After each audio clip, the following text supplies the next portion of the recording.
Hello everyone, welcome back to our channel. তো আজকে তোমাদের সঙ্গে আমি একটা রেসিপি শেয়ার করছি, সেটা হচ্ছে south Indian special sambar recipe.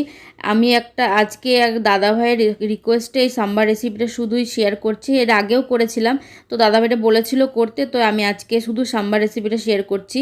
আর এখানে তার জন্য ডাল নিয়ে নিয়েছি। এখন ডালটা ভালো করে ধুয়ে নেব। ধুয়ে এখন ডালটা আমি সেদ্ধ করব।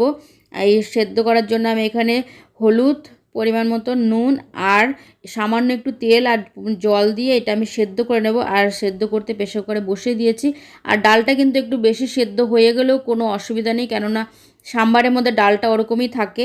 আর এখানে দেখতে পাচ্ছ কত রকমের সবজি নিয়েছি, কাঁচা লঙ্কা, সজনে ডাঁটা, লাউ, টমেটো, মূলো, গাজর, বরবটি। তোমরা যেরকম সবজি খাও সেই হিসাবে নিতে পারো। আর পেঁয়াজটা দেখতে পাচ্ছ ছোটো ছোটো পেঁয়াজ, এটা কিন্তু সাম্বার পেঁয়াজই বলে। তো আমি সাম্বার পেঁয়াজ নিয়ে এসেছিলাম। আর তেঁতুলটা আমি ভিজিয়ে রেখেছি। আর সাম্বারের জন্য সাম্বার মশলাটা নিয়ে নিয়েছি। এখানে আমি কড়াইতে তেল গরম করে নিয়েছি। তেলটা কিন্তু সর্ষে তেলেই করছি আমি। আর তার মধ্যে দিয়ে দিলাম সর্ষে আর জিরে, আর দিয়েছি একটু হিং। তার মধ্যে দিয়ে দিলাম কারি পাত্তা। আর এখানকার সমস্ত খাবারে কারি পাত্তা তো মেন, তো কারি পাত্তা দিয়ে দিলাম। আর দিয়ে দিচ্ছি সাম্বারে যে পেঁয়াজগুলো থাকে সেই পেঁয়াজগুলো সামান্য একটু ভাজা ভাজা হয়ে গেলে তার মধ্যে দিয়ে দেবো কাঁচা লঙ্কা। এখন একে একে আমি সমস্ত সবজিগুলো দিয়ে দেবো।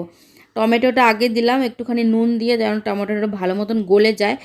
আর টমেটোটা একটুখানি নাড়িয়ে চাড়িয়ে তারপরে আমি এর মধ্যে দিয়ে দেবো হলুদ গুঁড়ো।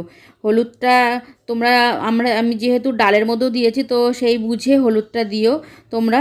তো এখানে হলুদ দিয়ে ভালো মতন ওইটা মিশিয়ে নিয়ে রান্না করে নিয়ে এখন আমি সমস্ত সবজিগুলো দিয়ে একবারে দিয়ে দিচ্ছি সবজিগুলো।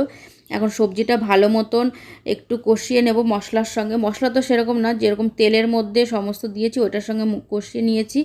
এখন আমি এর মধ্যে দিয়ে দিচ্ছি তেঁতুলগুলোর জলটা। তো জলটা দিয়ে আরেকটু নেড়ে চেড়ে এখন আমি এটা 5 থেকে 7 মিনিটের মতন ঢাকা দিয়ে রান্না করে নেব। কেননা সজনে ডাঁটা এই সমস্ত সবজিটা মানে গলতে একটু টাইম লাগে, তো তার জন্য। এখন আমি এটা ঢাকনাটা খুলে এখন এটা আরেকটু নেড়ে চেড়ে এখন এর মধ্যে দিয়ে দেব শুকনো লঙ্কার গুঁড়ো।